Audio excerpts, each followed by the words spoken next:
little bit of what's going on?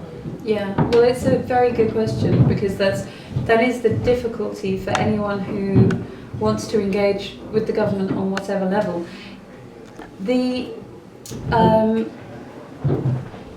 A blanket denial that these violations are happening is technically not an avenue that's open to the government legally, because under international law, as it relates to torture and as it relates to extrajudicial executions or state killings, if there is one allegation of either of those violations happening, then the Ethiopian government has a legal obligation to conduct investigations.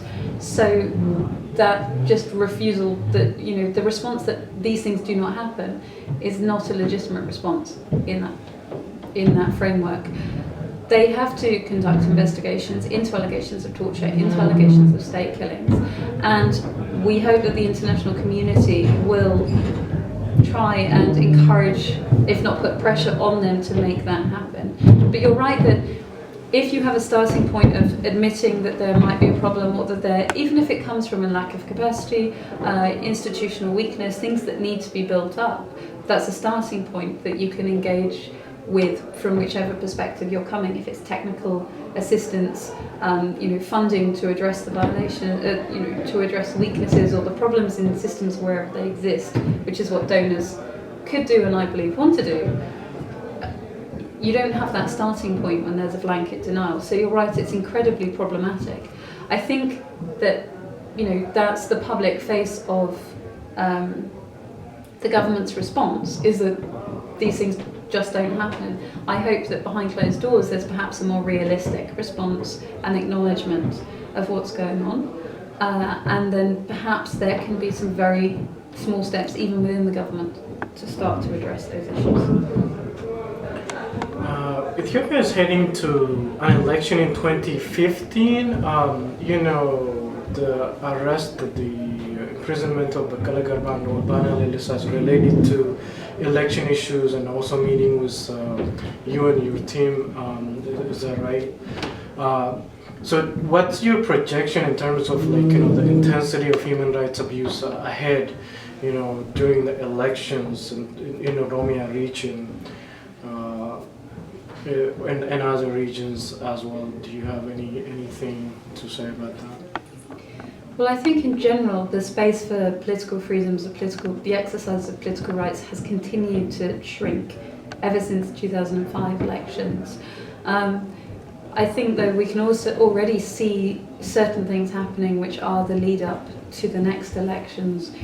As you will know, after the master plan protests in Oromia in April and May this year, there were thousands of people arrested in the initial period, but those elections continued, and even just a few weeks ago we were receiving more information about further arrests of members of the Oromo Federalist Congress Party and further arrests of students across Oromia, as well as other political parties as well. There's starting to be some reports about other arrests happening, and I think that we can see that's the beginning of the lead up to the next elections. So I certainly think that there's a very big risk that violations will increase ahead of the elections in terms of targeting of opposition parties, targeting of any protesters, if any protests should happen, further arrests and other violations. So in terms of Amnesty International's presence in Ethiopia, what's the next step for Amnesty International? Is there anything that you think is going to happen? Are you going to be granted access, or? I think at the moment it's very unlikely that we'll be granted access anytime soon. We have, we are the target of significant hostility from the government, and there's not an interest or a point where we can engage for dialogue. We will continue to attempt that. We have sent copies of the report to a number of ministries in the government, the regional government, the Office of the Prime Minister, and continue to request dialogue to discuss the findings within that. But I don't think that's going to happen anytime soon. But I hope that other entities might be let in. As you said, the response of the government to this report is that this doesn't happen and everything is fine. And one way of them proving or demonstrating that everything is fine would be to give access to entities like, for example, the human rights mechanisms from the UN, Special Rapporteur on Torture, for example, or giving proper access to detention centres for independent monitors, because at the moment there's no one who actually documents human rights violations, publicly documents them, has access to detention centres in Ethiopia.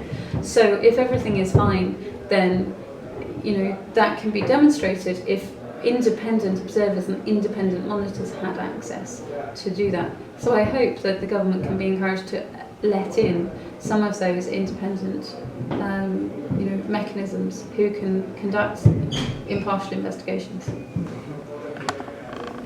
So do you have any messages that you would like to send to the Oromo community and people in the Horn of Africa in terms of the work that you and Amnesty International do?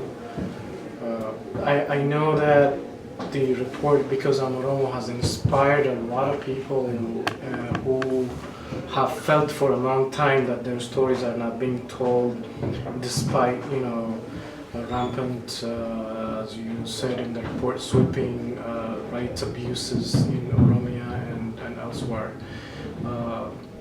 Do you have any message for the members of the Oromo community in the US and in Oromia and around the world? Well, I think that everyone can be part of beginning to address the problem in different stages of it. It's so essential, particularly where human rights civil society in Ethiopia has been destroyed. It's so essential for information to come out, good quality, reliable human rights related information. And it is a risk for people to be involved in sending information, passing on information.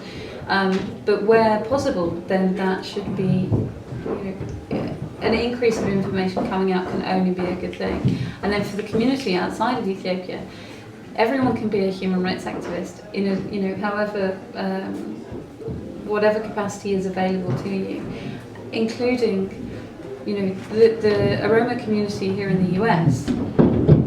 Everyone will have a congressperson, and you can write to your congressperson, or you can request a meeting with your congressperson, and if enough people do it in the community or in that person's district, it becomes an issue that they have to respond to, because they have an electoral interest in responding to issues that are raised by their constituents in their district, or their constituents if they're MPs in the UK, for example.